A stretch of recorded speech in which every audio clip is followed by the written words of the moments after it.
Because Point of View starts right now.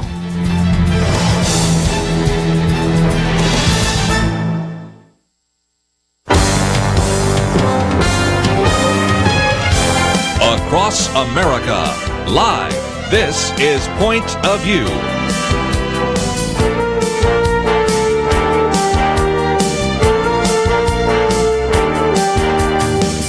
And now, Kerby Anderson. Thank you for joining us. It is our weekend edition, and what a week we have to talk about. Just looking at what took place yesterday is enough to talk about. Of course, it was the National Day of Prayer, but also, of course, you had President Trump signing a religious liberty executive order. We've posted a couple of articles, one by Kelly Shackelford, one by David French. Of course, we also had the House pass the American Health Care Act, or what is oftentimes referred to as repeal and replace of the Affordable Care Act, or Obamacare. We've had a budget deal that came down. We've had some testimony in front of Congress and a lot others. We may only get to those first two items. Penna Dexter and Kelly Shackelford with us. And Penna, certainly the executive order is first thing to talk about today, don't you think? Well, I would say so. And of course, it was a symbolic date when it was issued yesterday. And as Gary Bauer reminded us in his update, I think it was last night, remember that Obama canceled the National Day of Prayer when he first came into office. And then he canceled, or first he canceled it at the White House, and then he canceled it at the Pentagon when Franklin Graham was supposed to speak there. So the fact that we even had it, and Trump and Pence had remarks, is a good thing. I do think that a lot of what has come through this religious liberty executive order is more symbolism than pure substance, or things that we're really looking for that would really help the practice of faith in the country. But, we have to take some of that, I guess, and be happy with it. I hope that they don't think that they've now done it and check that off the list. Me too. Again, we've posted this piece by Kelly Shackelford. Of course, it will take you to First Liberty as well. But I love your opening line. President Trump's executive order on religious liberty should be both unnecessary and unremarkable. The fact that we are even talking about this illustrates a lot, doesn't it, Kelly? Yeah, that we're having to fight for things that, that we founded the country on years ago and we thought were kind of basic and now are all in a flux. In fact, if you ever want an example, or if you're questioning, and if you're listening to this and go, there's not any problems with religious freedom, just look at our undeniable, our document that we produce every year. All we do is list all the published attacks on religious freedom, and it was 1,400, over 1,400 last year. Those are the published ones. So that's just the tip of the iceberg. So anybody can look at, it's called Undeniable, and go to firstliberty.org. Look, if you were to read, I know you've got it posted, and everybody should go to pointofview.net. Yeah, they can read what Kelly Shackelford had to say about it. Read what I said, or read what Dave French, who David's a friend. I know Dave. They might think that we're disagreeing with each other because he's pretty strong the other way. I actually think there's we're probably not if we're sitting down together. Yeah. I just think some people had an expectation for the executive order that was beyond what executive orders really do. And if you read kind of David French's, that's kind of a little bit of his problem. For instance, let's take the Johnson Amendment. The Johnson Amendment, to be honest, as a guy who deals with this, should really not be an issue anyway, because really it doesn't prohibit pastors from doing much of anything. Right. But it creates a fear. And so and an excuse for some. Yeah, it's lots of times an excuse. We talked about that yesterday. And so more of an excuse than anything. But President Trump could not, in an executive order, say, I am ordering you to change the law. He can't do that. No. Okay. So what he did is he said, I want to make clear that political and free speech are protected, and I am telling you, do not go after and violate, in accordance with law. He said that over and over again to make clear he's not saying violate the law. But do not go after people for engaging in political and religious speech on religious issues, even if it involves, politics or whatever. And look, what does that do? Does that change the law? No, it doesn't change the law. He's still got to go through, change the law, which they're planning on doing. This doesn't fix that. But, if you're working for the IRS, how many churches and pastors are you going after now? You're not going to do any of that. Okay, so really the purpose of the executive order he has accomplished. Right. Just by sending a signal that look, this is not what the president wants you spending your time on. So that's one example. Yes. And again, people criticize and say, well, he didn't really fix this problem, but you can only do so much from an executive order. And I think, to be honest, as far as what he was going to do with an executive order, I think he accomplished that. But there's still work to be done. You've got to go change the law. It's sort of the same type of thing on the other part of this executive order, which has to do with contraception, because the Hobby Lobby decision for businesses, it actually took care of the idea that they would be forced to offer contraception if it was against their faith. It's still being fought out for the Little Sisters of the Poor and the nonprofit groups. But it will probably come down with a pretty good decision. So in a sense, he solidified the idea that businesses should not have to violate their faith in the provision of health care. And so, in a sense, he was restating what's sort of already happening. He said, what he said is, I'm asking, them to consider. Consider, yeah. Okay, so, and a lot of people made a big deal about that word consider. They do. But, when the president says, I want you to consider this. It's the president. I think you get what you're being told. Yeah. And what they said was, just if people understand, the original Obamacare was passed and it gave discretion to the secretary to pick what was required to be provided for everybody. Well, Sebelius picked, abortifacients in her list, abortion causing drugs. Well, that's what created all the problem. He said, I want you to consider, going back and looking at and deciding if you want to change that. Mm-hmm. So in other words, what he's saying is go back, strip it out. Nobody's required. Now, I point out that is not just going to affect Hobby Lobby and all of our clients, like the Little Sisters of the Poor type group, like we represent Chuck Swindoll and Insight for Living and other ministries who are affected by this. You think that's what we're thinking of? No, it would be everybody. It would be no one. It's not on the required list anymore. And so that's a pretty big deal. Now, the other thing, though, is if the repeal of Obamacare goes through, none of this really matters because there is no requirement anymore. But he at least said, here's what I want you to do. And that would take care of the issue in a major way for Hobby Lobby, which is like your for-profit businesses that are Christian run or religiously run. It would cover all the nonprofits, but it would even go beyond that, and it would be everybody would not be required all over the country to provide these types of abortifacients. The part that disappointed me, of course, with this was that it leaves out protections for people who object to same-sex marriage. And you have many clients, Kelly, and I know that we're coming up on a break. You can talk about it after the break, but this issue has been used as a weapon, especially since the Supreme Court Obergefell decision. So that businesses and other organizations cannot consider, the idea that, we all have held as biblical truth that marriage is between one man and one woman in all sorts of things that they do in their business and in their nonprofit, even adoptions. And so that's important, and that was important to people. It's going to take legislation, I think, to make that happen, although I think the president could have put something in this order that would have helped. Well, again, in the leaked document that many of us have seen before, it actually would tell federal contractors that they could not refuse service to people on moral objections on same-sex marriage, premarital sex, and abortion. So we'll come back and talk about how that compares to the original leaked document right after this.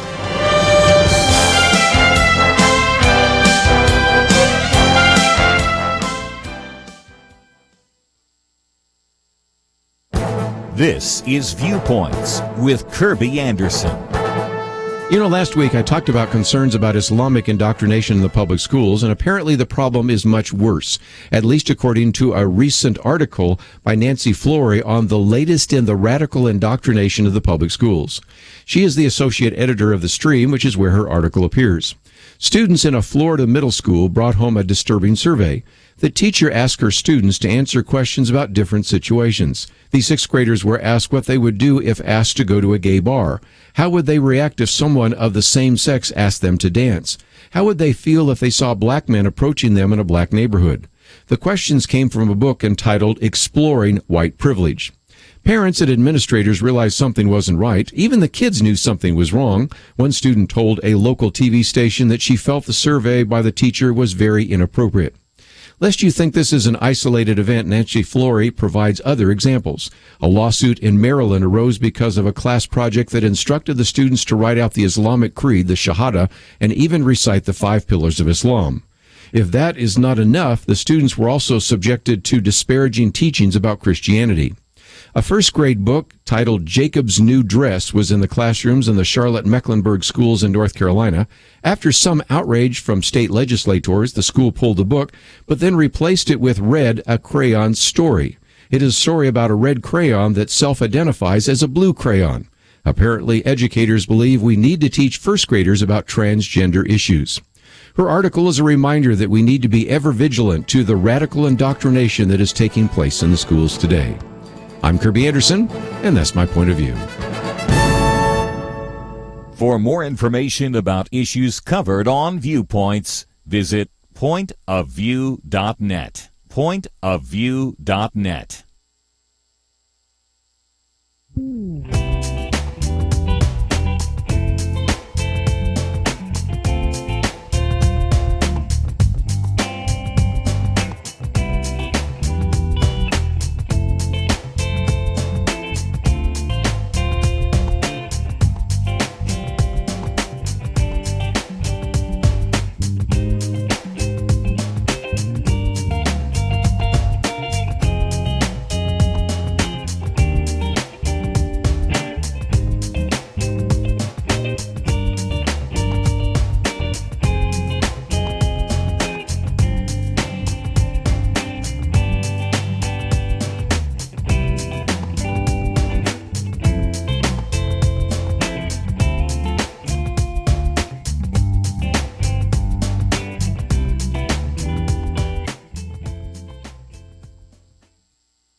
You're listening to Point of View, your listener-supported source for truth. Weekend edition, we have our regular roundtable of Penna, Dexter, and Kelly Shackelford talking about First Liberty. And as Kelly alluded to, of course, we have his piece and also one by David French entitled Trump's Executive Order on Religious Liberty is Worse Than Useless.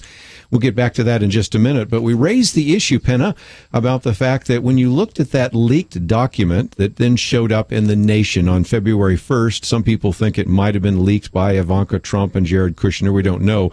There were some very strong statements in there, which, for example, would prevent federal contractors that would not be affected by if they had religious convictions about same-sex marriage, premarital sex, abortion, or transgender identity.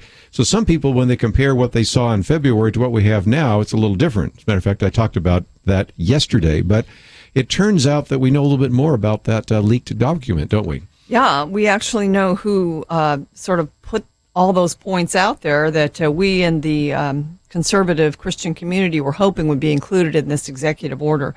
And it was actually someone from First Liberty who provided this to the administration. And so we're so proud of course, First Liberty for being in the mix this way. And, you know, we're disappointed, and I am very disappointed. And I actually saw a piece by Ryan Anderson at the Heritage Foundation. I saw that too. It was titled, Trump's Executive Order Fails to Address the Most Pressing Religious Liberty Threats. And that's because the things that it did address are already kind of on their way, but some of the ones that are not addressed are thorny issues. And if Ivanka Trump or somebody else leaked this and pressed Donald Trump not to include that, it's because there's so much pressure from the homosexual groups. The LGBT lobby has a lot of influence, and so it's not included. So it's, you know, the battle is ahead.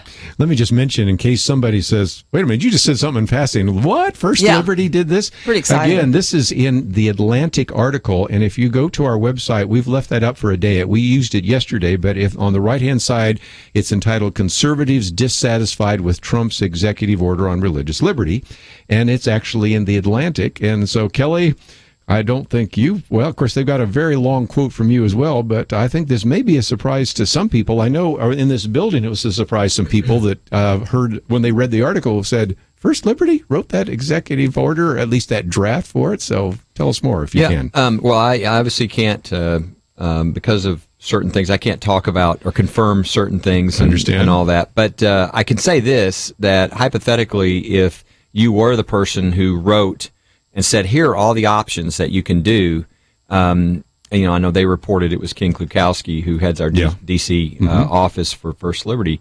Imagine how somewhat justifying you would feel that they chose some of it, 3 of them or 4 of them or whatever, that your work wasn't being wasted. And that somewhat your job, if you're on the transition, is to provide the president all the choices that he has that he can do. Again, sometimes I think, we've got to be careful and remember this is an executive order. That's true. And so sometimes we want a lot more things done through it than can be done. For instance, a lot of the cases that we're all aware of, like our case with the Oregon Bakers, Aaron and Melissa Klein, Barronelle Stutzman out of Washington State, there's really nothing an executive order could do on those things. These are, if you'll notice, all these cases are like state cases. Right. They don't involve the federal government. That's true. And so that would be something he really couldn't do anything about. But there are things that he even talked about, like the First Amendment Defense Act. And if people don't know what that is, it's a federal law that's been proposed that would make clear that the federal government should not either punish or withhold benefits or discriminate against in any way against any citizen because of their beliefs that marriage is a man and a woman. That is something that candidate Trump promised he would pass as a law. So that is something you could have put in an executive order. But again, the executive order would have been lasting while you're president. As soon as you leave, it's gone. And so the real goal on something like the First Amendment and Defense Act is to pass it.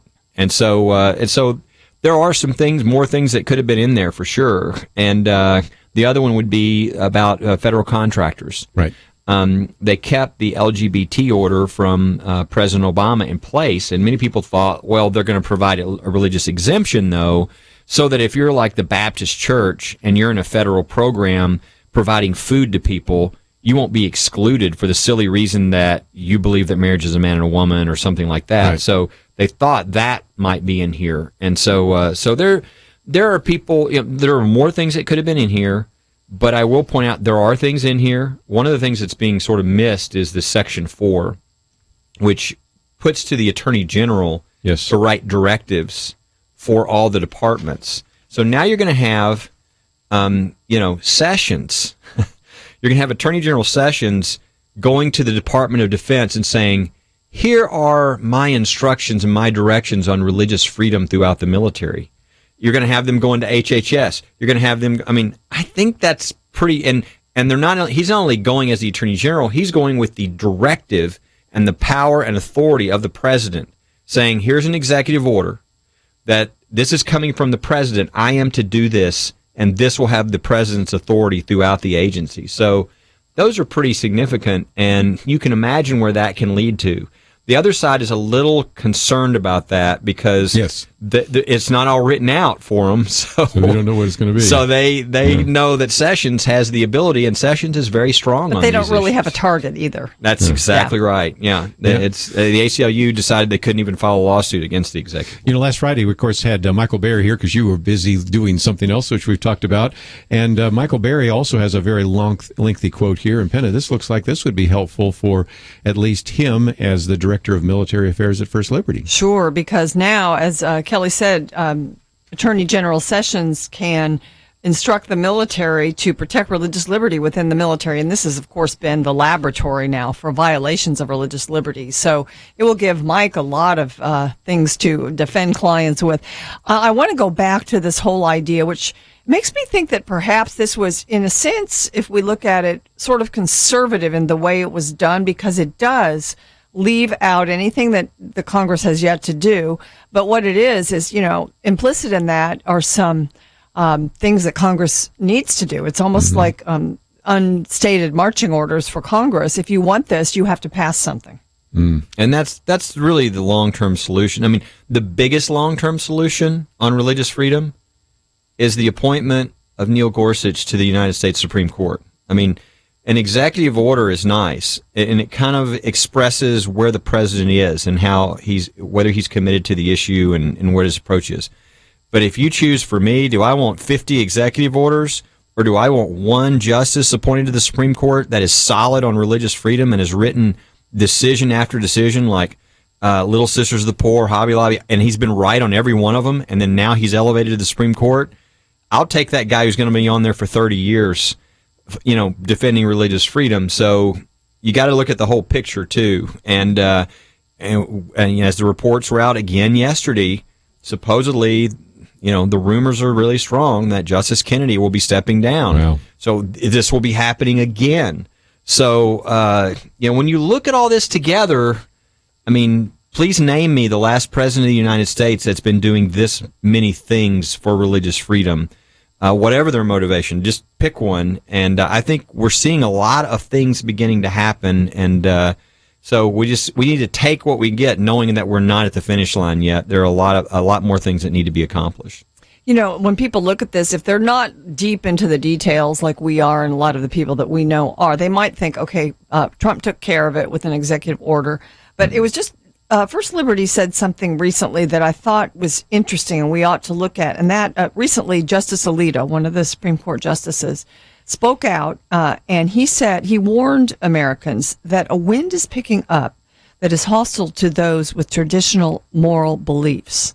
And this is, beliefs based on your faith. So, we still have a lot of challenges. Mm-hmm. And, that's why you exist, Kelly, and that's why we have to continue talking about these issues and make sure that we are on these things and that we understand that, we're not home free just because President Trump issued an executive order. What happened within hours of the executive order passing? The Freedom from Religion Foundation filed a lawsuit. So they're filing a lawsuit against his statement supporting religious freedom. So it just shows you the battle. There's not a single state in this country right now that you could go and pass a just basic religious freedom bill without it being hugely controversial. That tells you where we are in the country right now when it comes to religious freedom. I was telling somebody the other day, I don't think you could pass a Religious Freedom Restoration Act, and yet that was one that all sorts of Democrats, even the ACLU, supported. Clinton, 25 years ago. Schumer was the sponsor in the Senate. Amazing. Things have changed. Penna was reading from your latest letter, and that is one action item. You ought to get involved with First Liberty and send them a donation. You'll get those letters and find out what Justice Alito said. We'll take a break, though. We have a lot more to cover right after this. Point of View Radio has been changing lives for a generation. Listeners have been inspired to apply themselves in all kinds of ways, to stand up as lawyers defending the Constitution and freedom, to start Christian schools, training up a new generation, to launch ministries on college campuses, even to run for and serve in Congress. So again, what are you doing to make a positive change? One way to start today is to join the Truth Team, Truth Team 360, and help us change lives. Our nation needs a Truth Team very badly. Support Point of View Radio today at pointofview.net. Set up your monthly gift by clicking the Truth Team 360 picture and then carefully follow the directions. pointofview.net. By phone, you can give at 1-800-347-5151, 800-347-5151, or mail that first donation to Point of View, Box 30, Dallas, Texas 75221, Box 30, Dallas 75221. Point of View will continue after this.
listening to Point of View. The opinions expressed on Point of View do not necessarily reflect the views of the management or staff of this station. And now, here again is Kerby Anderson. Weekend edition, Penna, Dexter, Kelly, Shackelford in studio. And if you'd like to join us, that number is 1-800-351-1212. Certainly at the moment, talking about this issue of religious liberty, we will get to the vote yesterday as well on the American Health Care Act, repeal and replace of Obamacare. But just before we do so, Penna, you remember last week when we had you and Michael Berry here, we kind of gave people a list that Gary Bauer put together of 100 accomplishments in the first 100 days of Donald Trump's administration. But at the time we said most of his accomplishments were things that he did. You know, there's 66 executive orders and there were various directions. And then, of course, everything from the Keystone XL pipeline to removing from some of the various treaties, the Trans-Pacific Treaty and all sorts of things like that. But we at the time said, Congress needs to do some things. In just a minute, we're going to talk about something Congress did yesterday. But if you get down to it, a few of those changes were due to the Congressional Review Act, 13 different bills that he signed. But give us a list of maybe some things in light of this issue of religious liberty that could be done in Congress to really codify these into law. Yeah, you know, before I do that, I mean, sometimes when I read about Congress and what they do, I get very frustrated. I think about you know, the news media reports it as they're doing it only because of their reelection chances for supporting this issue. And I mean, that is so sad. If that's the case, is the reason we don't have statesmen who get elected so they can actually do something for the country. I mean, I see a person like Mark Meadows, who is a successful businessman, and he ran for Congress, I think last term. He wins, and, you know, he really has led in this repeal of Obamacare and making it more conservative. And, you know, I think his attitude is, if I lose my seat because of this, well, I have at least moved the ball forward for conservatism. That's what I'm here for. Mm-hmm. And we need, I mean, I'm sure there are many like him, but he's kind of out there right now. That's the kind of members that we need right now, even in the face of holding all the, you know, holding the House, holding the Senate, and holding the White House.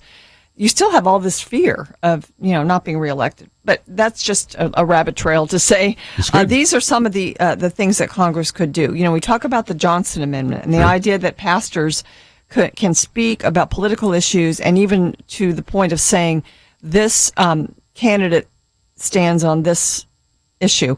Those are already legal. But what they're wanting a law that kind of specifies that, and even maybe goes to the point of saying, yeah, it would be okay if a pastor endorsed a candidate, which I don't think it's a wise idea for a pastor to endorse a candidate. And very few would think that. But anyway, there's a Free Speech Fairness Act out there that's been written that's already, that really accomplishes that. So the Congress could pass that. On religious liberty issues, like, for instance, not discriminating on benefits for married couples, you know, defining that couple as man and woman, or, you know, just all kinds of issues having to do with those businesses that don't want to provide for same-sex weddings. Well, there's a bill called the First Amendment Defense Act, FADA. That's out there. That would be a kind of a broad-based religious liberty bill, giving, you know, sort of laying out people's First Amendment rights. Congress could pass that. And then, as you mentioned, the contraceptive mandate, getting rid of that. If this version of the Obamacare repeal and replace, or the amendment to Obamacare that passed yesterday, if that actually becomes law, that would take care of that issue. So that's something else Congress could do. So on those three parts of religious liberty, Congress actually has already got something, you know, they've got half their work done. They just have to get it passed. Yeah, one of the things, you know, we're talking about political calculus, so I mean, I like to sometimes go back to that. Look at the political calculus for sort of the president in this situation, because it's really weird. You know, Politico, the story they did was that, you know, Trump had made these promises and he got this executive order with all these choices. And that the story they ran was that Ivanka and Jared, who are more millennial from New York, they're pro-LGBT, all this, that they leaked the order because they wanted to stop it, and so that there's this internal battle. Now, I don't know if any of that's true or not, but talk about the political calculus, because they're pretty smart on the political side. You've got this group that voted, that is, you know, I'd say there's two God is the reason that Donald Trump got elected, because there's no way otherwise, right? But if you want to look into constituencies, what are the two constituencies? It's the working class, the person from Wisconsin and Michigan and all those people who have just been taking it in the teeth for years and nobody was fighting for them. So that's one group. The other group, which everybody is well aware of, is evangelicals and conservative Catholics. Evangelicals, 81%. I mean, there's never been a percentage like that, right? And Catholics, that was the reason. And their issue was religious freedom.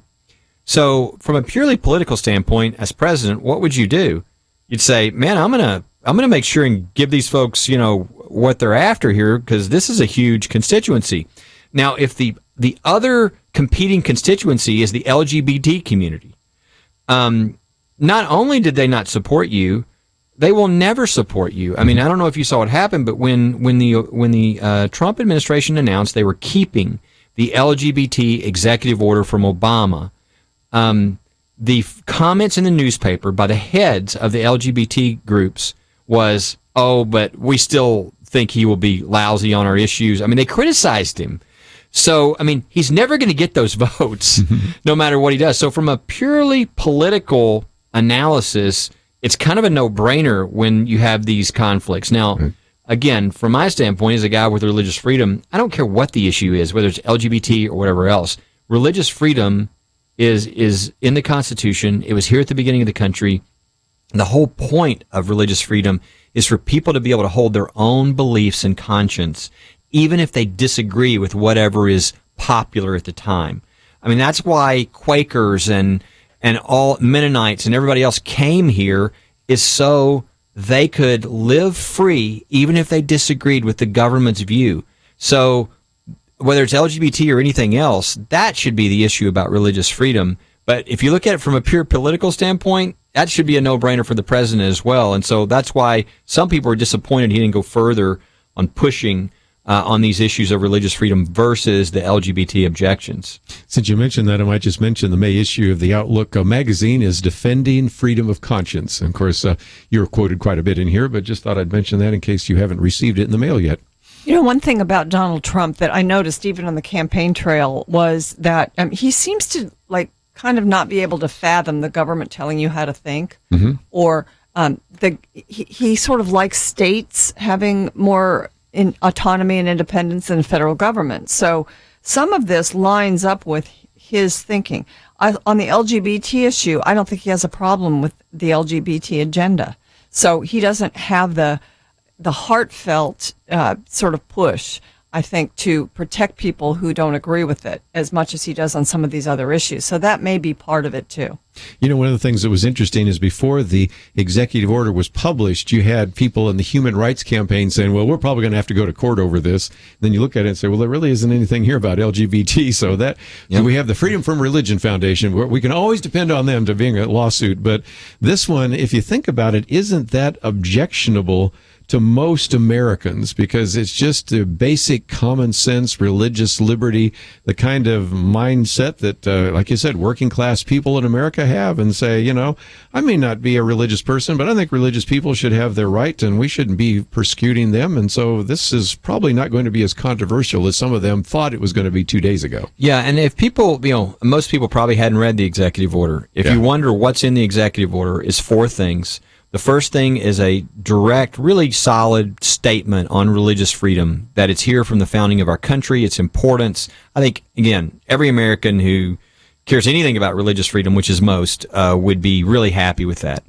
The second is about, I don't know if I'm mixing 2 or 3. I think the second is about HHS. Mm-hmm. And what that is it is essentially saying, let's get rid of these lawsuits against Little Sisters of the Poor and all these ministries, because the government are trying to force them to provide abortion instruments, essentially to their employees. They're not going to do that. The nuns are not going to provide abortifacients to the nuns or contraceptives. Okay, it's just not going to happen. And so the second part is just saying, I'm encouraging my people that work underneath me to look at these regulations and let's try to take care of this. The third is what's called the Johnson Amendment. And all it does is it says to the IRS, it essentially says, hey, let's not violate people's free speech or religious freedom. And let's make clear to these pastors and religious groups that they can talk about religious and moral issues all they want with no interference.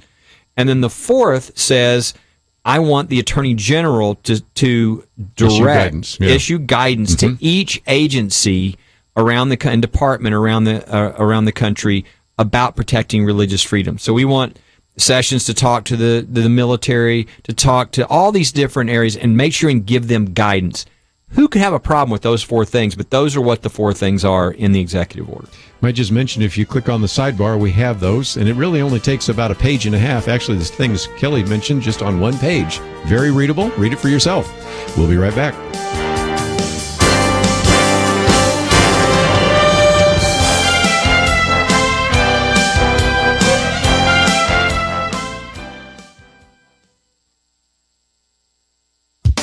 It's prom season 2017, and it's worth noting that going to the prom is becoming an increasingly complex endeavor. There are some lovely traditions that have arisen, like inviting parents to the pre-prom picture-taking party, and some safer ones, like transporting prom-goers in limos or buses. Prom presents an opportunity for students to exhibit organizational skills their parents never knew they possessed. Prom night is often a tightly scheduled series of pre- and post-prom parties, with the actual prom landing somewhere in the middle of all of it, as almost an afterthought. Prom and its attendant celebrations are also an occasion where certain students push the boundaries. So some schools have defined and tightened those boundaries. The Wall Street Journal recently described the complex body of rules growing up around prom. Most of it addresses suitable prom attire. The Journal pointed out that at Boylan Catholic High School in Rockford, Illinois, the do's and don'ts of prom wear alone stretch to 21 pages. Here's one of the rules. The cut of a dress in the back and sides must not be cut below the navel. Sounds reasonable. At Melissa High School in North Texas, girls must have prom dresses pre-approved by a school coach. Some schools require girls to bring prom dresses to school for approval. Others require that they submit a photo of themselves in the proposed dress. Schools have established other requirements like signature forms about alcohol and breathalyzer tests. At Danville High School in Illinois, students with 3 or more unexcused absences since winter break are prohibited from attending prom. For students who want to invite a date not enrolled at their school, date request forms are becoming standard prom practice. The Sanger, Texas School District requires criminal background checks on guests. School authorities place these hedges around the front of prom to protect students. When students police themselves, they need fewer prohibitions. Teenage girls should not need a rule book to tell them they can't wear a dress with large sections of it cut out. For Point of View, I'm Penna Dexter.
Now, back to Point of View, your listener-supported source for truth. A lot was happening yesterday, and in addition to, of course, the executive order on religious liberty, we have the House of Representatives voting 217 to 213 for the American Health Care Act, which is known as repeal and replace. Now, one of the things that people have always said is it's going to be difficult to do anything like repeal and replace because, first of all, we're a divided country. No Republicans voted for Obamacare. Yesterday, no Democrats voted for the repeal, although you did have 20 Republicans, in addition to the 193 that voted against it. So, first of all, it's hard to remove an entitlement, but also people are really fearful of any kind of change, and this represents change once again. But nevertheless, passing the American Health Care Act. Now it goes to the United States Senate. Penna, Dexter, what do we think about what are the chances over there? Well, the Senate could water this thing down. They could also improve it with some new provisions, and the Republican senators are writing their own version. So we'll see. I mean, I've heard some statements from people like Ted Cruz that make me feel like something really could happen. And then you hear Rand Paul, who's just Mr. Eeyore about it all.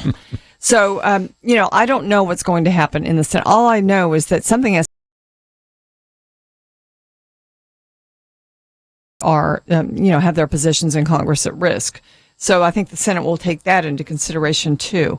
Time was running out because of sort of the situation right now. Aetna, for instance, I think it was just yesterday or the day before, decided they would leave the state of Virginia. So you've got insurance companies that just can't do business anymore in certain states leaving very few choices of insurance companies.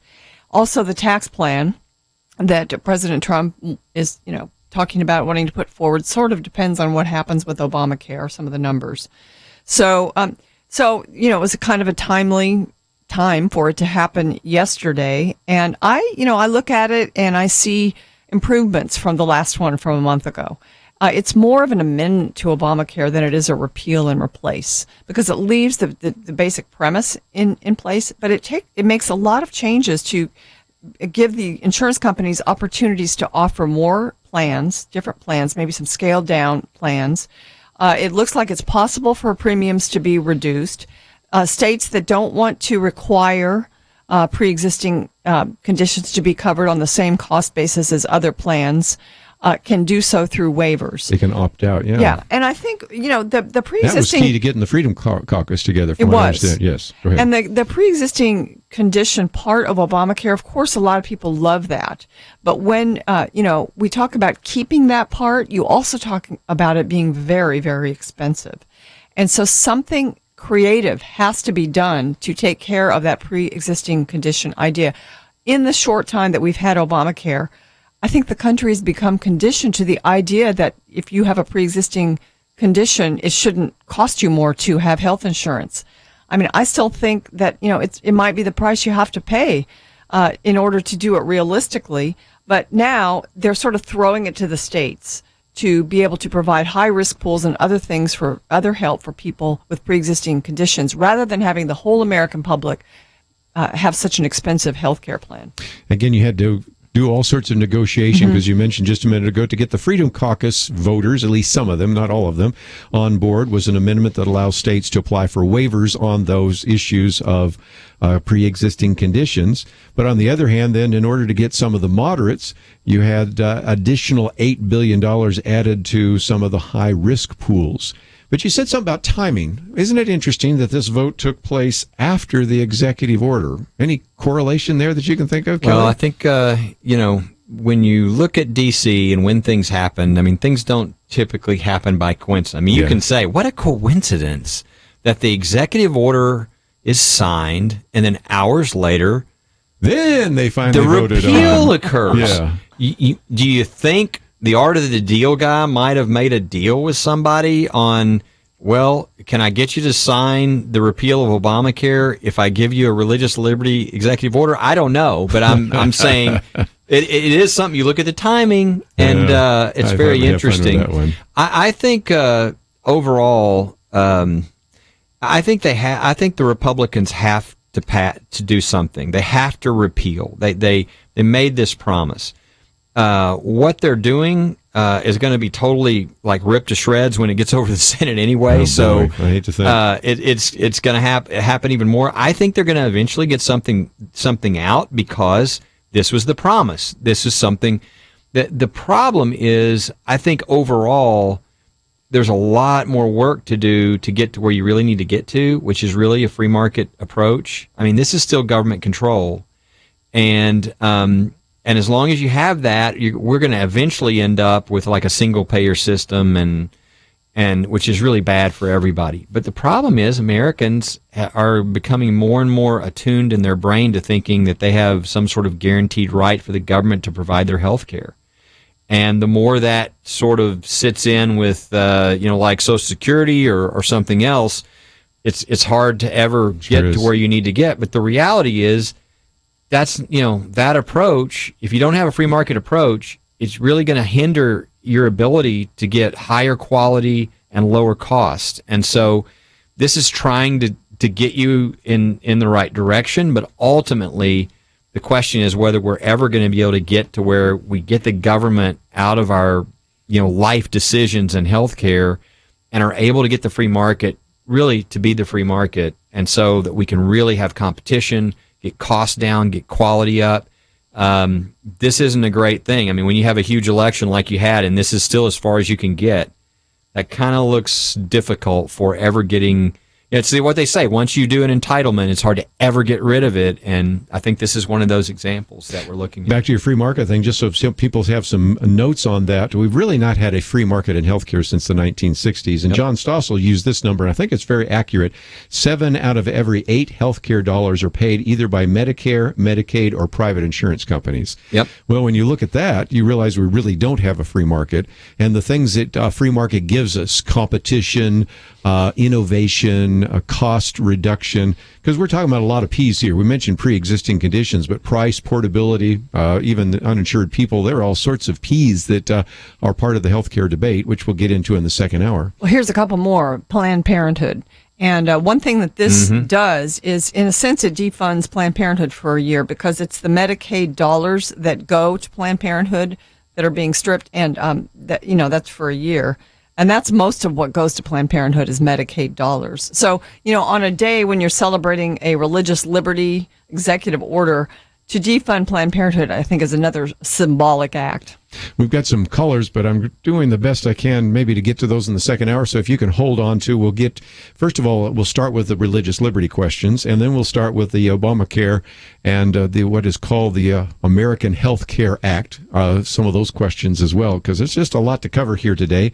Kelly, just before we go to a break, let's just mention that, again, as people go to First Liberty, they can either go directly to your website, or the first article we've posted today is, again, the Trump Religious Liberty Executive Order is encouraging process. And either way, I would encourage people to find out a little bit more about what you're doing, because as we've illustrated today, you've got a lot more battles to fight on this issue of religious liberty. Oh, yeah, we're just beginning. I think we had 388 legal matters last year, and that was turning away a lot of the requests, and it's not slowing down. I mean, that's why it's so important for us to talk about this, for point of view listeners to be paying attention. We are in a really unique time in our history where we're fighting over the future of religious freedom. And that's why you're seeing so many of these things. And so it could still work out really well, but we've got to be diligent. Now is a key time to make sure that we solidify and advance religious freedom for the future.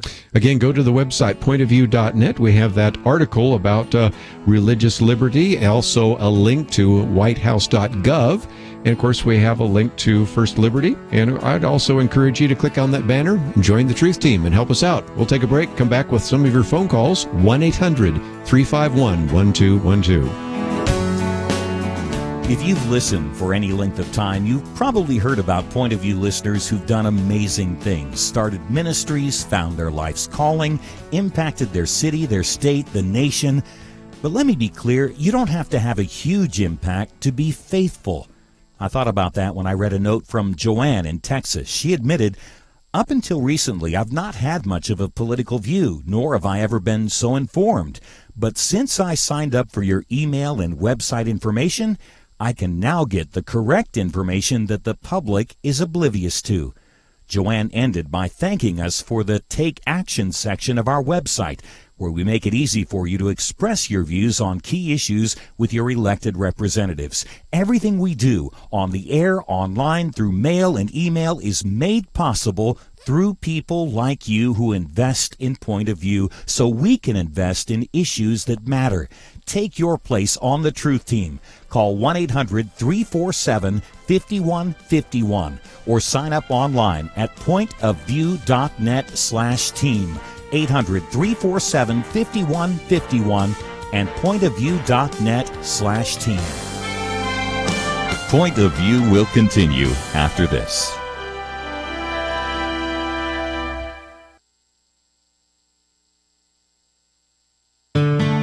I just thank God for y'all. I listen to you every day, truly. I wanted to thank y'all for everything you do each day to inform Christian families and our community about the things we can do, and just the way you're so informative. I listen to you daily and love you guys and appreciate you so much. God bless you, Kerby, for keeping this show so on track and for the decades of wonderful help to this nation that Point of View has been. We're all big fans of your work, and we pray that God will just prosper it. As a Christian, over the years that I've followed this program, I am constantly challenged to be on guard and to evaluate what's going on. And if for no other reason, to protect the caliber and the truth of your programming, I need to participate and to back your program financially to ensure that the truth stays out there for people to hear, to view, and to be a part of.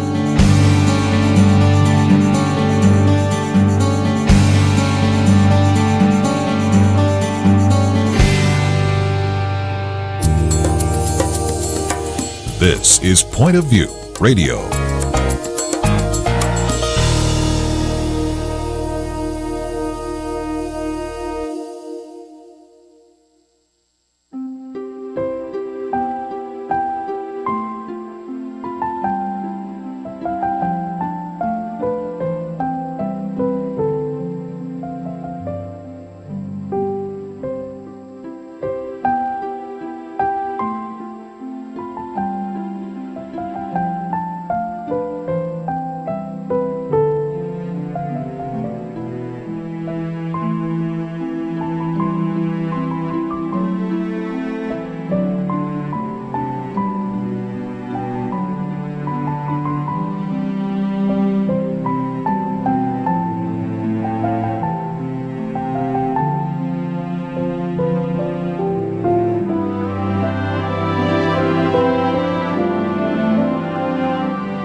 Hi, this is Kerby Anderson. You know, each day we take on the tough issues and provide a biblical perspective to them. The topics we cover are wide-ranging: apologetics, theology, prophecy, creation and evolution, intelligent design, marriage, family, child-rearing, the millennial generation, trends in society, politics, economics, business, religious liberty, the Constitution, public policy, foreign policy, military policy, tensions in the Middle East, abortion, homosexuality, pornography, sexual ethics, media, technology, history, and America's godly heritage. We talk about anything that affects your faith, your family, or your freedom. So don't go anywhere, because Point of View continues right now.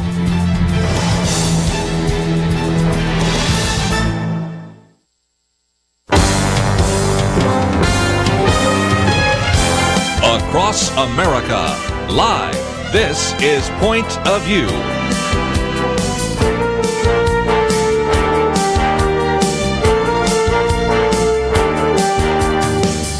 And now, Kerby Anderson. Second hour today, if you'd like to join our conversation, 1-800-351-1212. Penna, Dexter, Kelly, Shackelford with us. And we, in the first hour, spent some time talking about the Religious Liberty Executive Order. Our next caller wants to talk about that. But now, after a few minutes, and if you have any other comments about religious liberty, feel free to give us a call. We'll get to those first. We're going to come back to the vote on the American Health Care Act, Obamacare, and then in some other issues as well. We had the budget deal that people are concerned about. Of course, we've had some testimony this week. We've learned all sorts of things that we didn't know. And so that will be part of our conversation this hour. And at any point, if you'd like to join us, that number again, 1-800-351-1212. In Texas, Jonathan Sines, thank you for joining us today here on Point of View. Well, it's great to be with you and great to be amongst friends. You know, I know Kelly Shackelford knows a lot about religious liberty. He's also very familiar with the legislative process in Texas, which is the work that I focus on. And, you know, it's interesting that while Trump was signing this religious executive order on the National Day of Prayer, the Texas House is allowing legislation to move forward in a House committee that threatens religious liberty. There were two bills, one that was helped by Jason Villalba, that are two of them, House Bill 192 and House Bill 225. And House Bill 192 threatens religious liberty because it puts into law gender identity and sexual orientation as a protected classification for the first time in state law as it relates to housing issues. The other bill is about employment issues.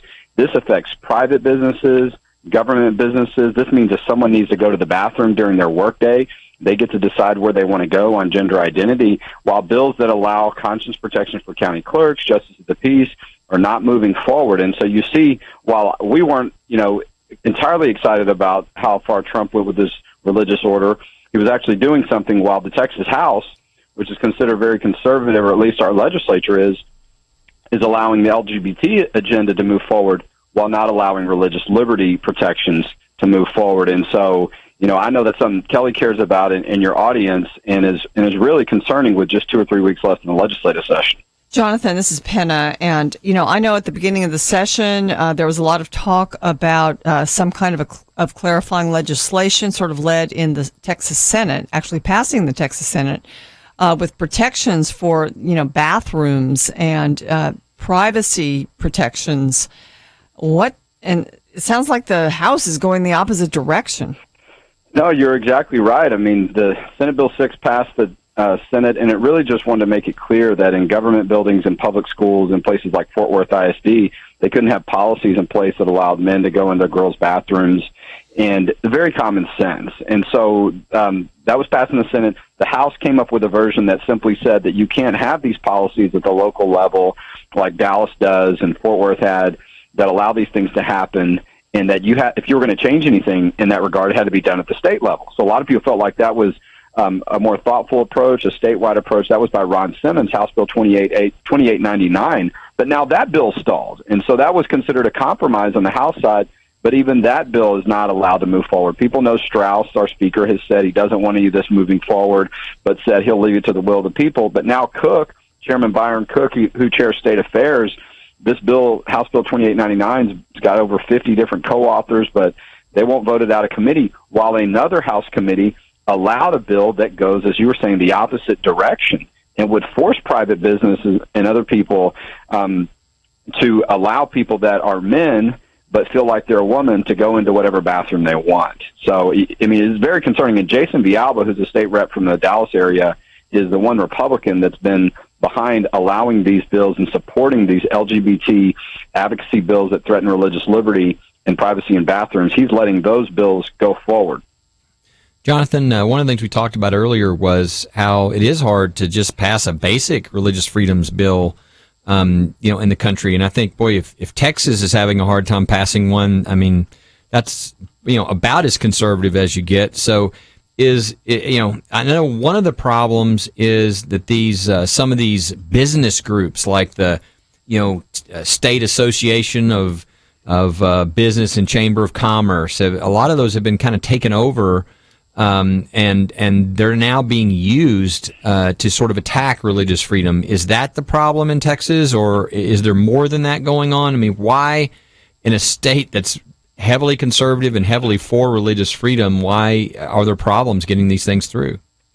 Well, I do think the business issue is part of that, and I'll give a little bit of detail, but a big part of it is some legislators that run for office, they tell their constituents that they stand for certain principles, and then they come up here to the Capitol where I am, where our office is 2 blocks away, and they do something completely different. And so, or they, are allow themselves to be influenced, and they think maybe their constituents won't hear about it.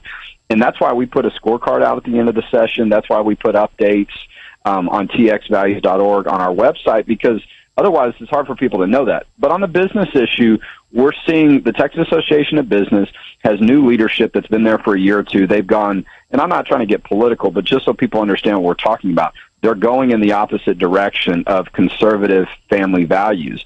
And one of their leaders is a guy who supported Democrats, supported liberal Democrats, if that gives you an idea of what kind of public policy that he would stand for. But that entity has long considered or told people that they're a conservative entity. And so when you have someone who was a part of the liberal Democrat support network for their candidates running an entity that has tried to convince people that they're conservative, something clearly doesn't add up. And one of the things that also hasn't added up is a lot of the math that these business groups have used to mislead people about the impact that legislation has in Texas. I mean, it's hard to convince Texans, as much as they want to say it, that religious freedom is bad for business, and that if you don't let a man pee next to your daughter, that somehow that's going to impact the economy. And so a lot of those things have been debunked, but they did a lot of damage, and it also gave some legislators cover for not supporting common sense legislation that clearly we need.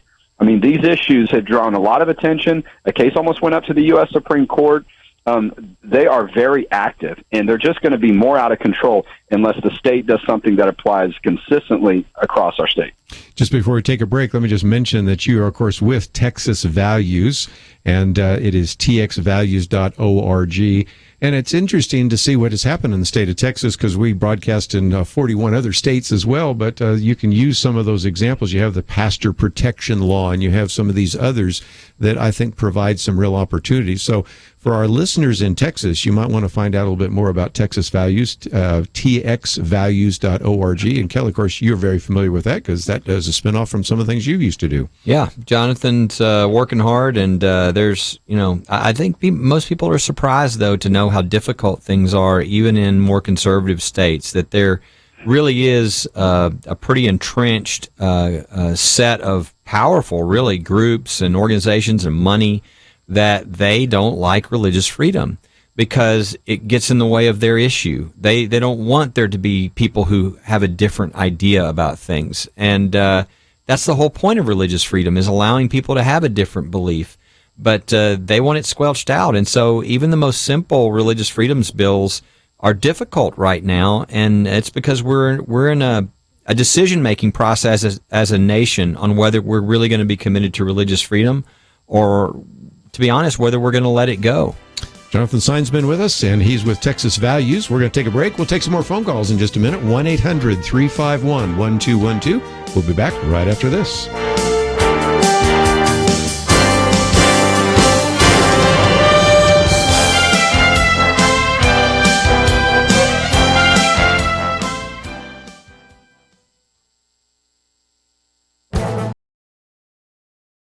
With Kerby Anderson.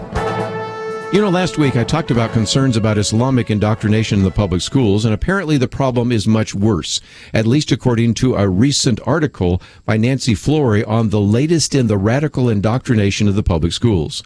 She is the associate editor of The Stream, which is where her article appears.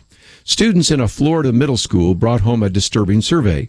The teacher asked her students to answer questions about different situations. The sixth graders were asked what they would do if asked to go to a gay bar. How would they react if someone of the same sex asked them to dance? How would they feel if they saw black men approaching them in a black neighborhood? The questions came from a book entitled Exploring White Privilege. Parents and administrators realized something wasn't right. Even the kids knew something was wrong. One student told a local TV station that she felt the survey by the teacher was very inappropriate. Lest you think this is an isolated event, Nancy Flory provides other examples. A lawsuit in Maryland arose because of a class project that instructed the students to write out the Islamic creed, the Shahada, and even recite the 5 pillars of Islam. If that is not enough, the students were also subjected to Jacob's new dress was in the classrooms in the Charlotte-Mecklenburg schools in North Carolina. After some outrage from state legislators, the school pulled the book, but then replaced it with Red, a crayon story. It is a story about a red crayon that self-identifies as a blue crayon. Apparently, educators believe we need to teach first graders about transgender issues. Her article is a reminder that we need to be ever vigilant to the radical indoctrination that is taking place in the schools today. I'm Kerby Anderson, and that's my point of view. For more information about issues covered on Viewpoints, visit pointofview.net. Pointofview.net.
You're listening to Point of View, your listener-supported source for truth. If you'd like to join our conversation, 1-800-351-1212. Penna, Dexter, Kelly, Shackelford.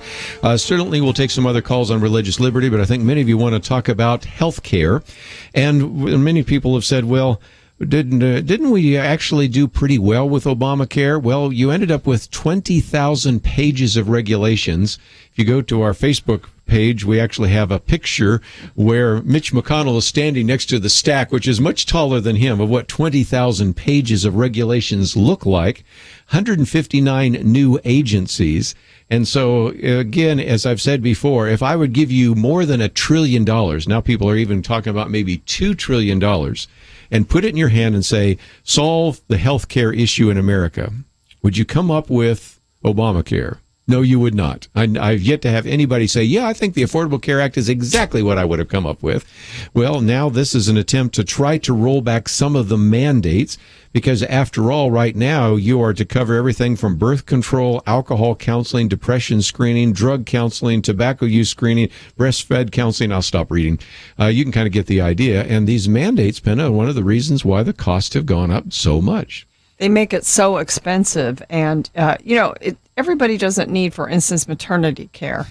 And, also with the pre-existing condition idea, I mean, there has been the abuse of the system in which people would jump in and get health insurance when they're sick. And so this kind of starts to address some of that. And what it does is it removes the subsidies, because people could only afford Obamacare, some people because they got subsidies. Well, now this has switched it over to tax credits, which seems like they won't be abused as much. Secondly, it reduces Medicaid funding, as we mentioned earlier, block granting money to the states. Also reducing taxes, the Obamacare tax, and the only one it doesn't reduce is the Cadillac tax for high-end policies. Also, it takes away the mandate to carry insurance, and it takes away the employer mandate. So it does reverse a lot of the tenets, the things that we knew about at the beginning. And then, as you mentioned, Kerby, it grants waivers to states so that these states, if they choose to charge higher premiums or allow insurance companies to charge higher premiums, they can develop these high-risk pools, which will help people to still get insurance through their high-risk pool. So that's those are some of the tenets of this. If they all work together, they might begin to move us toward, a better free market health insurance system, but they might not. The jury's out. Yeah, it certainly is. And Kelly, we always talk about the free market, but this is a question I want to put to some of our listeners. Who should decide what your insurance policy should cover? Well, hopefully you, but right now, in the past, it oftentimes was been an insurance company. People say, I just hate that this insurance company tells me what we can or cannot cover. Well, it gets one step worse when you then have a bureaucrat at the Department of Health and Human Services to determine that. In a free market, the best person to make decisions about your health care is you and your doctor. And the worst person is a bureaucrat that's thousands of miles away or hundreds of miles away from you making decisions about you. Exactly right. That's why there's, I've always said there's sort of two aspects to the problems with Obamacare. One is that it's against the free market system, and therefore it's going to make sure that healthcare is less in quality and higher in price. And that's part of why we saw it going up before Obamacare, is because, as you mentioned earlier, Medicaid and all these the government was already so much involved that it was destroying the free market approach that could bring costs down. And it's like, every other industry you look at, we're bringing costs down, we're getting higher quality, but somehow when the government's doing it, it doesn't work that way, right? Seems to go the other way. Problem number one is it makes for a bad system, less quality and higher prices. But the second problem is the loss of freedom. Because when the government is now making the decisions regarding your health care, like what's covered, and whether that's for you or your children or whatever else, I mean, you've lost freedom, and you've lost freedom over something that's very important. It's not, it's about the biggest item you can lose freedom over, right? I mean, your very life could be at stake. And so that's why, I'm still very concerned, because I see the direction we're going, absent something taking a real turn, is eventually ending up at single payer, where the government just controls everything. And this is trying to at least move us, but obviously it's not the full direction. So there's going to have to be more and more people in the country that insist upon moving back to the free market and the people making their own choices. A little bit later, I want to talk about what I call the Jimmy Kimmel issue. We talked about that with our Millennial Roundtable, because he told this very powerful story about his son needing open heart surgery, emergency surgery, but then used the argument that that's why we need a single payer plan and why we need all sorts of protections for pre-existing conditions. I have some answers to that, but I just thought I'd put that out there, because that became another kind of issue that caused some Republicans to say maybe we shouldn't vote on this week, because just of the sheer emotional power of the Jimmy Kimmel video that went viral. Isn't that something? It is. I think, we've always spoken about these big plans that Congress tries to pass. Remember back in 2006 and 2007, we talked about comprehensive immigration reform, and there are lots of pieces and parts. Back in the 90s, when Hillary Care was out there, it was so complex and complicated, and it tried to cover every eventuality, and that's almost impossible. And then, just some of the other issues, comprehensive climate bills, and things like that. So it's very difficult to pass one law or one set of laws that covers everything. And I think that's the case with this repeal and replace. We should not come back and try to pass something that's just as complicated as the Affordable Care Act. Yeah. What we should do is try to get rid of some of these things. And of course, Congress felt it had to come in and kind of address people's concerns. And that's where the pieces of this bill, I think, come from. So, I mean, I think they've basically done the best they can for the moment. Not to say that this is the end of it, though. It can't be the end of it. There has to be more repealing and seeing what the consequences are and then addressing it and dealing with it. And so that's why I say my jury's out on this, because you have to have a free market mindset in order to do this justice. And I just don't know that we have enough players that have that. So, you know, it's going to be a difficult slog. And I think we as people in a democracy need to continue to weigh in and pay attention. And, you know, to keep our members of Congress accountable, informed with things that we know. That's why groups like the Heritage Foundation are important, because they have information, they have policies that they put out there. We have to do all that. And it's still, we don't know for sure if that's going to be the answer, but we have to stay involved. Every time it says comprehensive, we kind of go, I don't know about that. Let's take some phone calls. We'll go to Georgia, WLPE. And Dwayne, I think you wanted to talk about the kind of people we need to put in office. And Penna was talking about that, so go ahead. Right. Thank you. And hi, everybody. I have my point of view, which is I think maybe we need to make a concerted effort to infiltrate the other ranks, whether it's their political parties, their organizations, or perhaps even if you look in the government, as we talked about the shadow government of Obama, maybe we need to start taking some of our young college students, okay, you're going to be going into the EPA. When you get there, you can act like you're following the rules until you say, this is ridiculous, and we're changing. I mean, in other words, I don't want to be dishonest. We're certainly not going to be dishonest to the conservatives. So we get our people in the right key spots, and we pull the plug. We change the rules. I mean, they are just getting so ridiculous from EPA regulations to bathroom gender issues. I mean, I don't know where it's all going. I guess I do. I read the word. I know it very well, what happens at the end. Yes. And I'm thankful for it. Well, you know, one of the things I was just thinking about, Kelly, you've been working to vet various federal appointments. Of course, those are lifetime appointments, but I think anything we can do to get the right kind of people in the bureaucracy, and even right now with Donald Trump, you have to repeal 2 regulations to implement a new one. It puts the emphasis upon deregulation rather than the emphasis on rulemaking. But we need to get the right people in office, whether it's in the judiciary or whether it's in the executive branch. No doubt. I mean, that's part. I mean, the reason why our country got into the shape it did, really, I mean, was because all the good people sort of evacuated.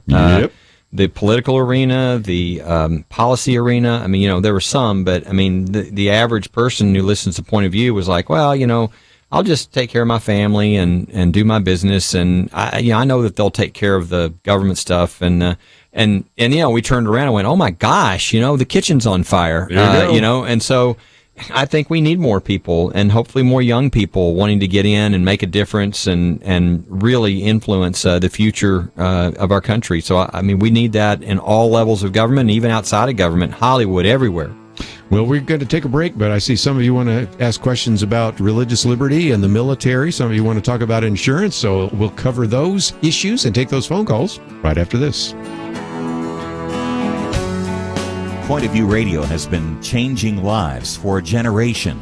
Listeners have been inspired to apply themselves in all kinds of ways, to stand up as lawyers defending the Constitution and freedom, to start Christian schools, training up a new generation, to launch ministries on college campuses, even to run for and serve in Congress. So again, what are you doing to make a positive change?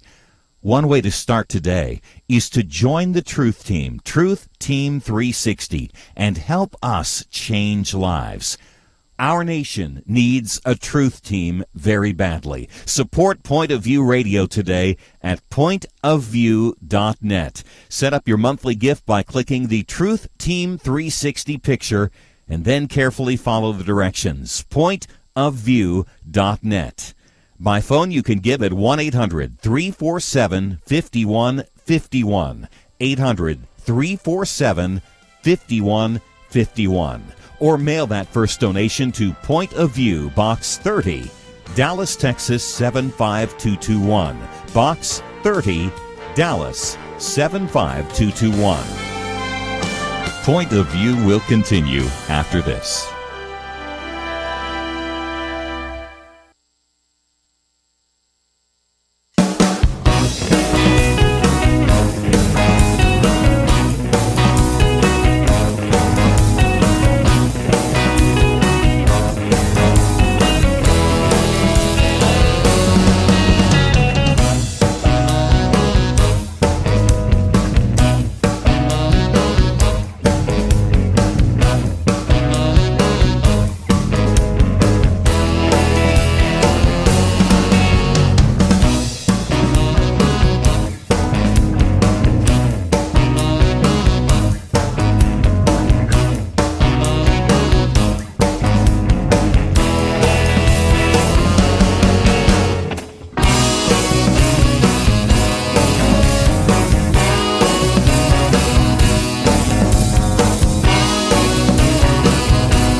listening to Point of View.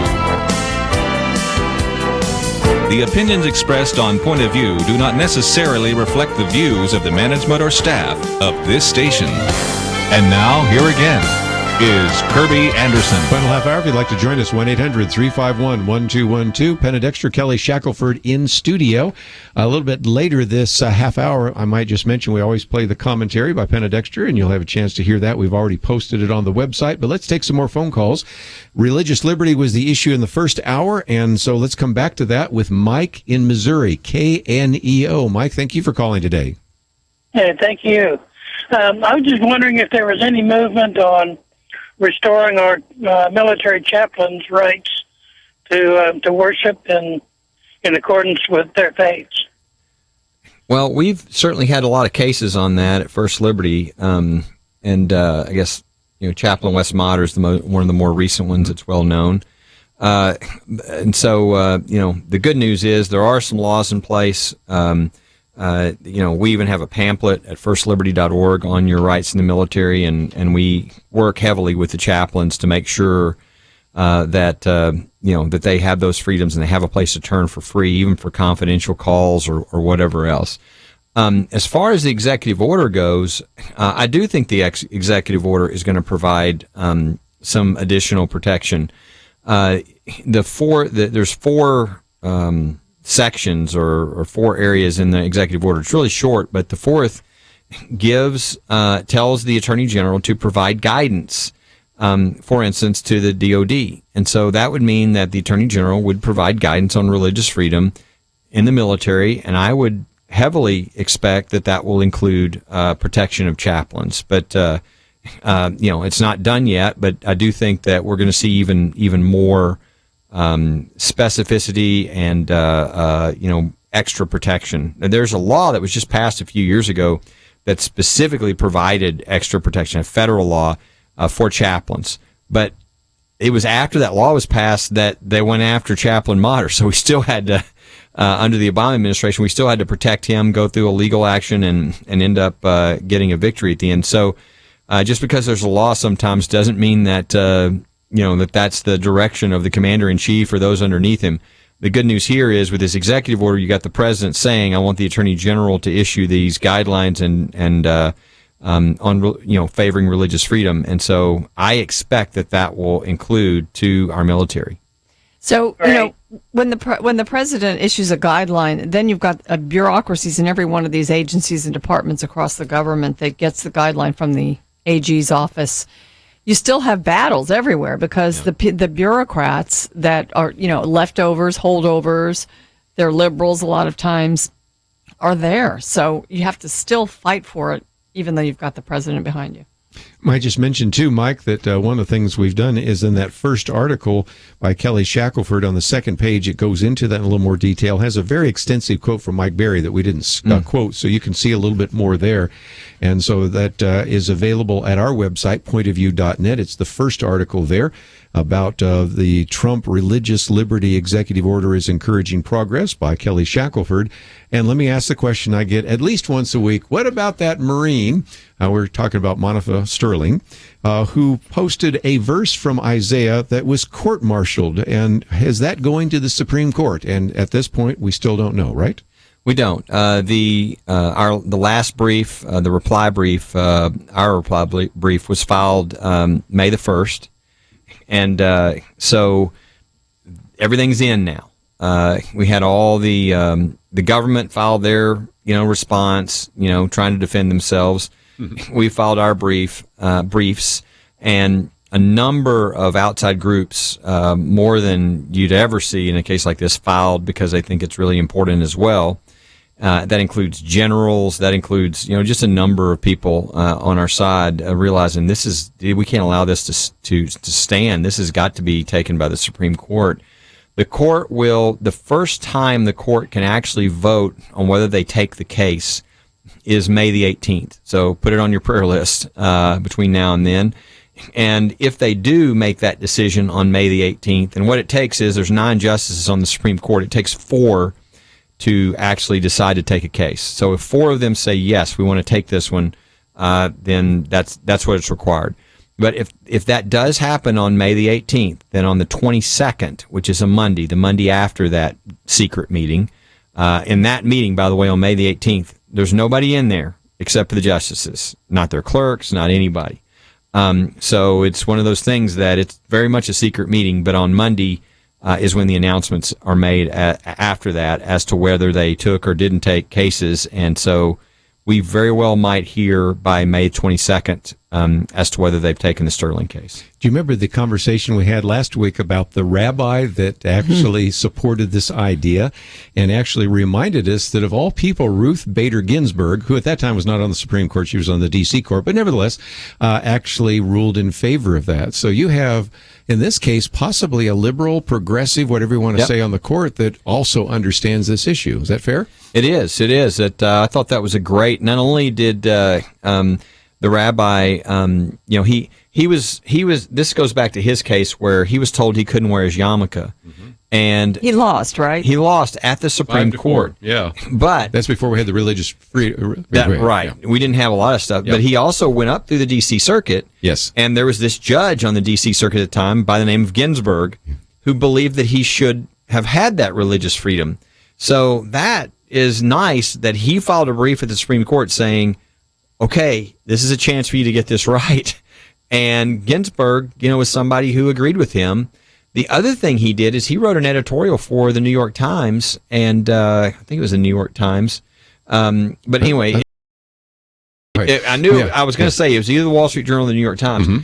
And anyway, that got posted. So that was pretty neat as well. I probably don't see a lot of editorials from progressives in the Wall Street Journal. Well, I will give that link again in just a minute. You can dig it up and just type in Rabbi or Ruth Bader Ginsburg. Or it was last Friday, I think, or Thursday. Yeah, it certainly was. So it was just another example. Penna, you were going to say something, then we'll get on to our next call. Well, I mean, I just wanted to reiterate how interesting this is to have Ginsburg having ruled on that one. And actually dissented and written her dissent in such a way that we can sort of pick that up now. And hopefully that can be considered at this time. And I wonder, what she's thinking and feeling about this one. Let's take another phone call. We'll go to Jeannie in Florida. And you sell insurance, I understand. So I'd love to get your comments about this whole issue of the Affordable Care Act and now the up and down vote on the American Health Care Act. So tell us what's going on in your life. Yeah, you're on the air. Yes, hello. I have been back to the subject of the health insurance. I've been in the business since 1986. And up until Obamacare came in, I mean, you could even buy a family plan and not pay much more than $300 a month. And the premiums went astronomical. My daughter had to buy insurance because she had stopped the job she'd been in for a long time. She burned out and had to retire. Well, she had to buy some Obamacare. So she had to buy and pay expensive premiums and not only have but one doctor visit in a year. Whenever the unit was up and she did not use it because the doctor was 50 miles away, that's what she said to the doctor said, "What you have?" And whenever that was over, she said, "I'm not doing this again." The premium straight up. We're certainly having trouble with your phone line here a little bit. Does everybody follow kind of what we're doing here? Let's take a break here because we're having a little trouble with your phone line, but I think if nothing else, just gives us a little bit of an understanding of some of the issues that people are actually trying to deal with right now. Yeah, I couldn't understand it, but I have been hearing a lot of testimonies today, just kind of listening to radio and talk radio about people's premiums. Right. And I think, if anything, the rise in premiums, the rise in deductibles and copays and things is what has fueled the urgency right now, because people, especially those who don't get subsidies or only get very small subsidies under Obamacare, they're just finding, it impossible. It's taking such a huge part of their income to even buy health insurance. And then they still have a huge deductible to pay. So it's like, it's like a tax. It's like a confiscatory tax. And some of them are just simply saying, I won't get insurance. and just hope for the best because I can't afford it. Yeah. And so they're kind of in that gap. They're not poor enough to get a subsidy, but they're not rich enough to really afford. And I just heard somebody on a talk show talking about $18,000 a year. And so at that point, they could actually check a box saying this is more expensive than what your particular plan might be available, and so they were able to opt out. Of course, a lot of people have opted out by going into the Christian alternatives like a MediShare and Samaritan's Ministries and Christian Healthcare Ministries. We'll talk more about that, but let's take a break. We had a little problem with that phone line. We'll get some other calls because some of you also would like to weigh in. If you're listening online, let me encourage you to sit back for just a minute because we have Penna Dexter's commentary. It's entitled Prom Rules. We'll come back and talk about this during prom season and graduation. Interesting comments. We'll talk about that right after these important messages.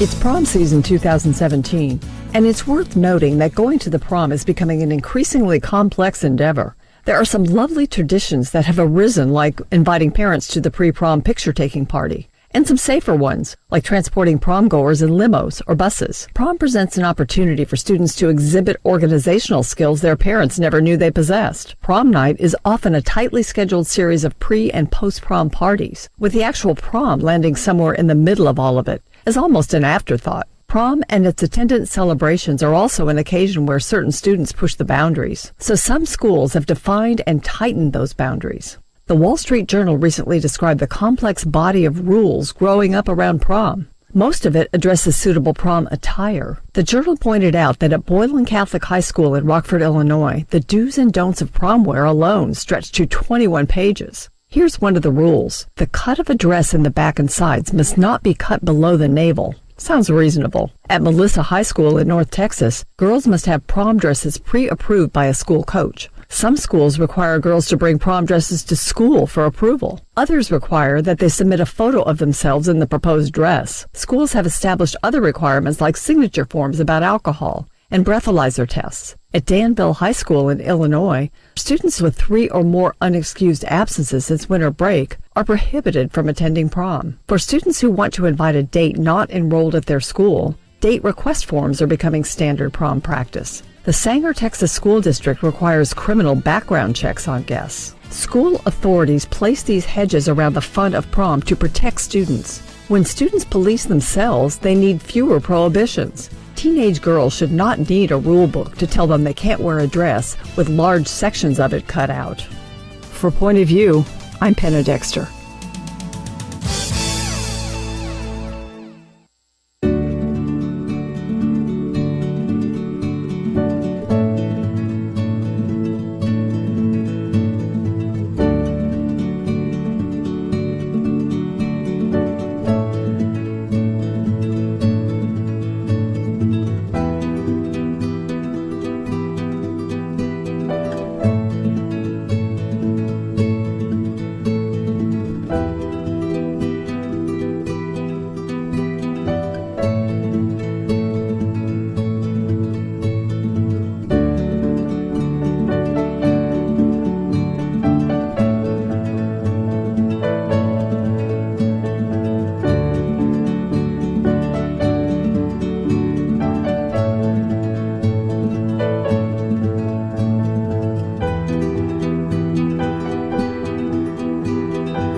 Now, back to Point of View, your listener-supported source for truth. Back for a few more minutes. If you'd like to join us, 1-800-351-1212. Penna Dexter, Kelly Shackelford. We just a minute ago mentioned that article was in the Wall Street Journal by Simcoe Goldman, a court-martial for a Bible verse, and it came out April 24th, if you'd like to read that. And that bodes pretty well, because when you think about Ruth Bader Ginsburg, who might want to rectify that, you also have 4 conservatives, at least theoretically in the broadest sense of the word. Kelly, again, Supreme Court 101. Takes 4 to take a case, 5 to win. So you just need to find 4 out of the 9 to take the case, and then you have a chance to argue this case before the highest court in the land. You argued it in front of the highest court in the military. Didn't go so well, so maybe this one will go a little bit better. What do you think? You just can't tell if the court's going to take a case because it's totally within their discretion. Of course. But we've got, I think, a number of justices who will understand the importance of this. Our lead attorney is Paul Clement, who has argued more cases at the Supreme Court in the last 10 years than any attorney alive.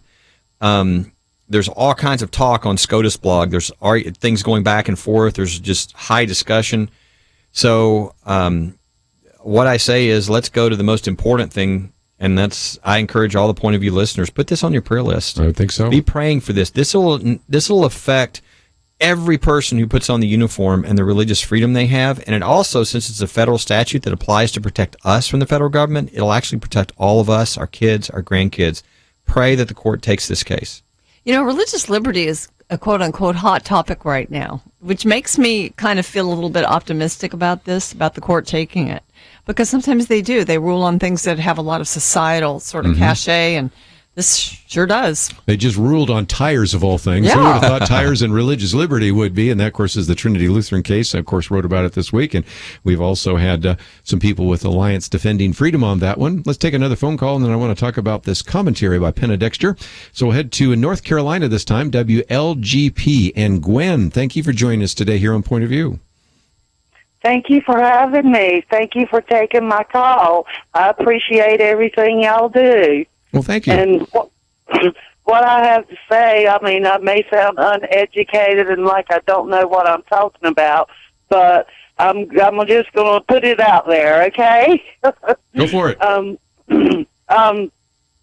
First thing I wanted to comment on was the fact that there are a lot of people, me being one of them, that want to get involved and want to do things, write letters to our congressmen and President Trump and all, but we need some good attorneys that can get together and write up these facts and present them and put them on every single radio station, every well-known radio station, so people from all over can go in and sign these papers and let the people know.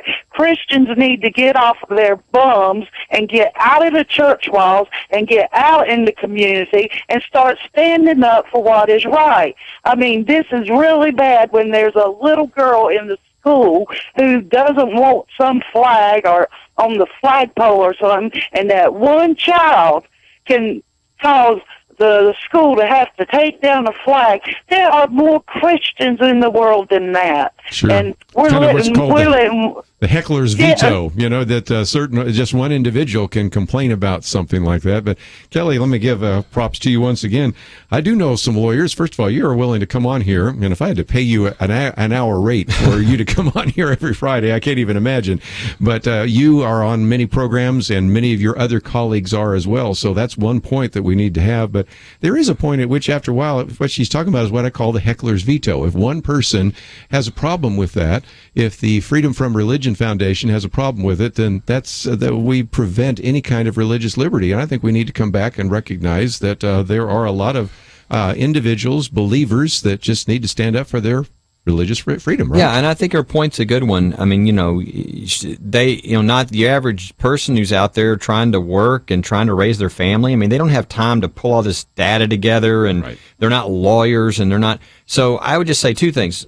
That's why First Liberty exists on the issue of religious freedom. So if you go to First Liberty, you'll find out, you'll get the emails every week on what's happening. You'll find out what your rights are so you can share that with other people in a simple way. It might say, here are your 7 rights in the workplace, or, something that just lays it out for you. So that's exactly what we do at firstliberty.org. And so I'd encourage everybody to make sure you go there, make sure you're getting the emails, make sure you're then using that to inform others.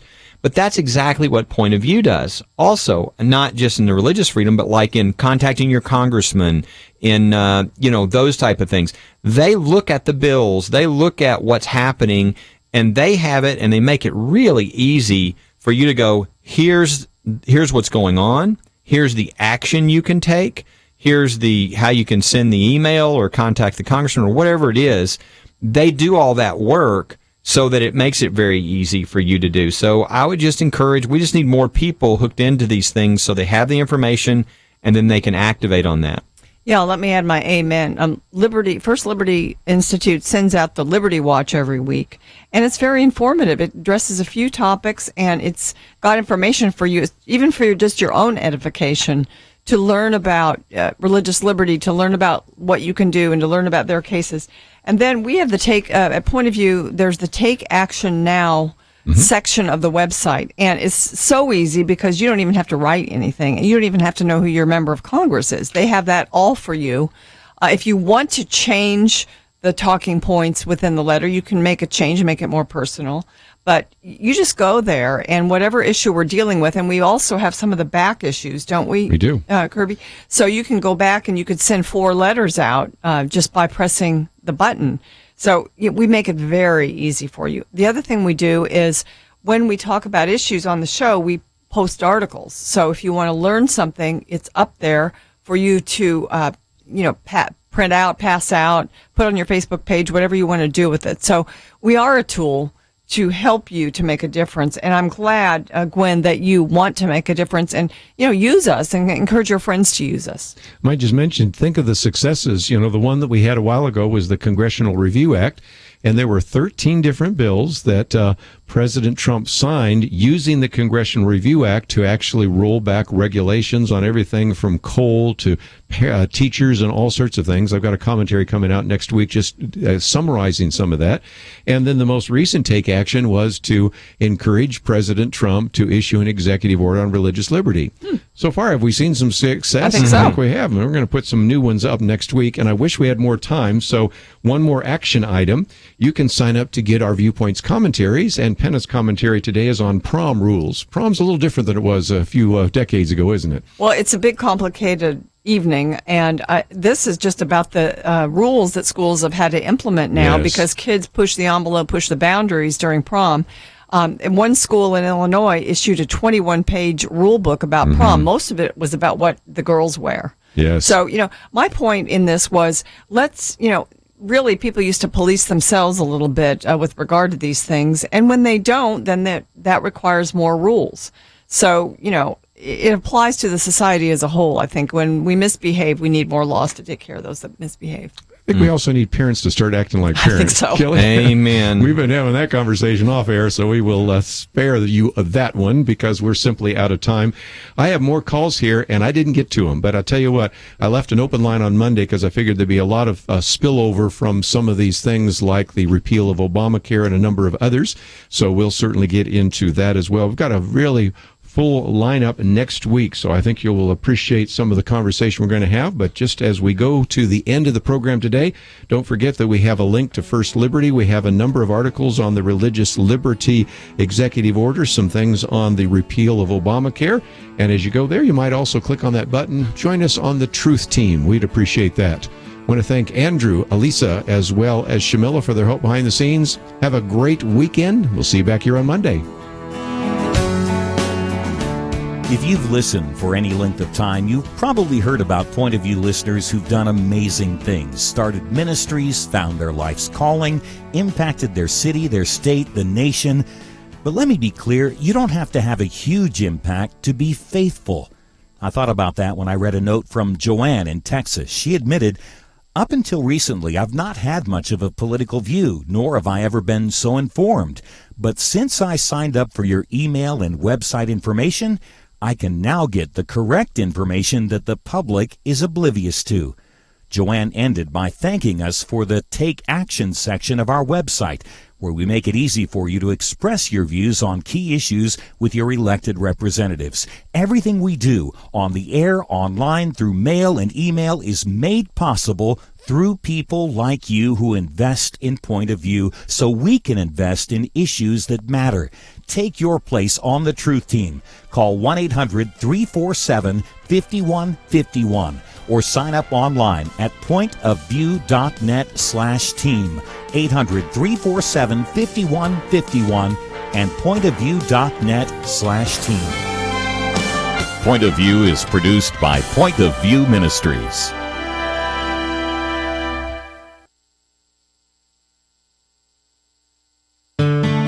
I just thank God for y'all. I listen to you every day, truly. I wanted to thank y'all for everything you do each day to inform Christian families and our community about the things we can do, and just the way you're so informative. I listen to you daily and love you guys and appreciate you so much. God bless you, Kerby, for keeping this show so on track and for the decades of wonderful help to this nation that Point of View has been. We're all big fans of your work, and we pray that God will just prosper it. As a Christian, over the years that I've followed this program, I am constantly challenged to be on guard and to evaluate what's going on. And if for no other reason, to protect the caliber and the truth of your programming, I need to participate and to back your program financially to ensure that the truth stays out there for people to hear, to view, and to be a part of.